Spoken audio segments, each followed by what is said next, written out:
You've written a book about low wage inequality.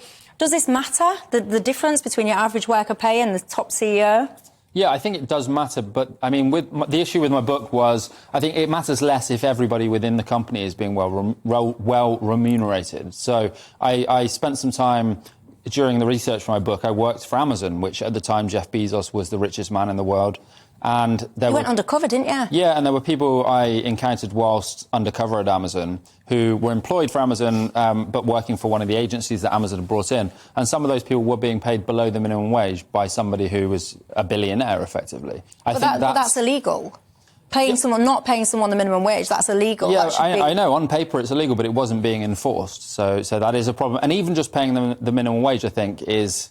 like now that their wages have been increased after a big campaign by the unions, by my book, by politicians, the wage there is increased to £10 plus an hour for staff in the warehouses. But I do think it does become a moral issue when this idea that the CEOs of these companies should be, billionaires, yet you have people barely struggling to make ends meet on the shop floor. I do think that's a moral issue. So what do you think there should be some kind of, I don't know, some kind of ratio or something? If the CEO earns X, then therefore you'll have it down to a ratio of Y, so you'll only ever have a certain kind of disparity between the lowest earner and the CEO? I think there's a case for publishing the ratios, so they do that in some Scandinavian countries, so publishing the ratios within companies so you know how much the boss is earning, how much you're earning as a percentage of your CEO's wage.